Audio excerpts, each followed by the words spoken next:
Stepdad cheats on my mom. Cue revenge. Me, 24M me my mother, 50F mom my brother, 23M bro my sister, 30F sis cheating stepdad, 45M Chris stepdad's coworker, 25F Betty the other woman, 40F Darla. This may be a long one, apologies in advance. I moved in with my mom after her marriage of 25 years with my bio dad was ended. He was a manipulative asshole, but that's another story. Shortly after the divorce, my mom introduced me to her boyfriend at the time, Chris. Now, my mom worked as a correctionals officer at the county jail. The boyfriend was a former inmate, in for a DUI. That should have been the first red flag, but my mom was grieving a long marriage, and I didn't want to push the subject.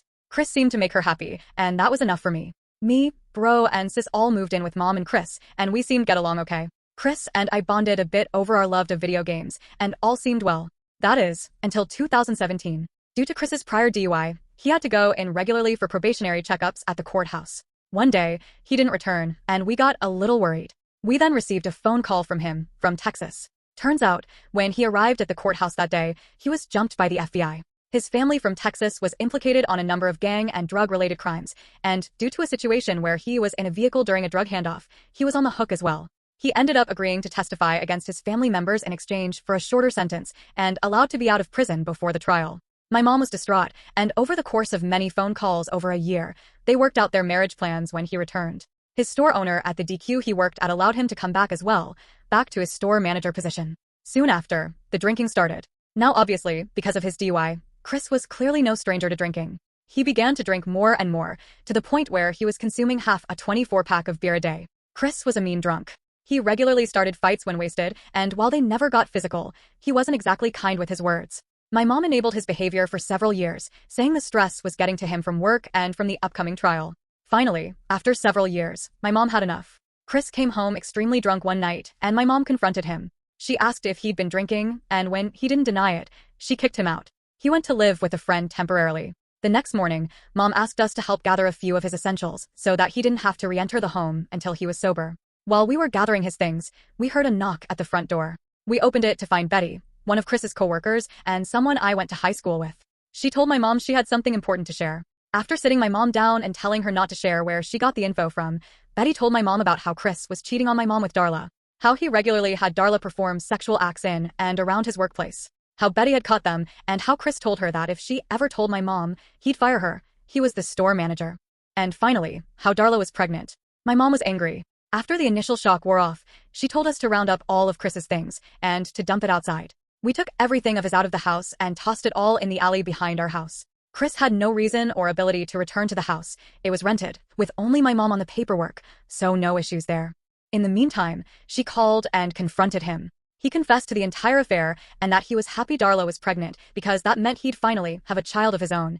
Mom refused to have more kids. We three were massive strains on her body. She likely wouldn't survive anymore. He refused to apologize for any of his actions. My mom arranged for him to collect his items from the alley, with an officer present, and he left our lives. The revenge. Now, my mom clearly wanted to dust her hands of him and move on. She was already quite emotional from the whole ordeal and wanted nothing more from him. But sis, bro, and I had other ideas. First, we called his workplace. DQ operates as an independently owned franchise, and the owner of this branch owned several branches in the area. He was also a good friend.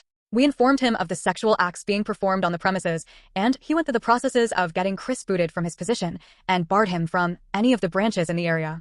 Funnily, Betty got his position after he left and now runs a tight and clean ship.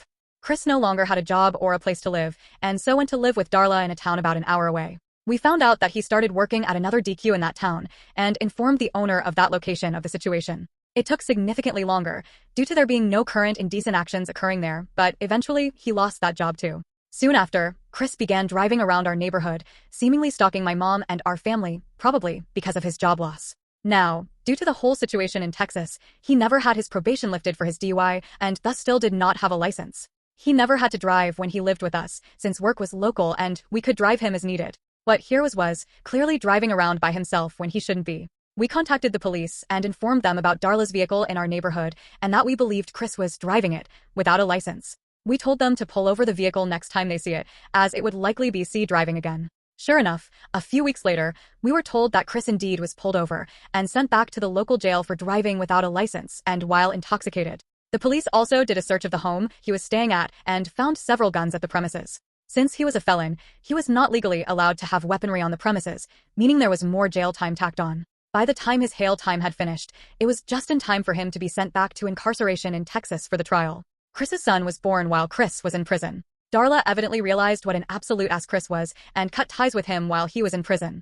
During his prison time, Chris started sending tons of letters to my mom, stating how sorry he was, pleading to take him back, and ranting about how it wasn't his fault, all in the same letter, mind you. Mom burnt every one of them. We moved on, moving out of state. Chris evidently got out of prison some years ago and now lives in Kansas, struggling and fighting child support, which Darla sued him for. Mom now has a new boyfriend who treats her right and cares a lot more than Chris ever did. Bro and sis moved on and out, and I still live with mom, assisting her with the newly purchased home that we've been renovating. Life's looking okay. I was reminded of this by a chat with a coworker about cheaters and thought to post it here for others to enjoy. Subscribe and like for more videos.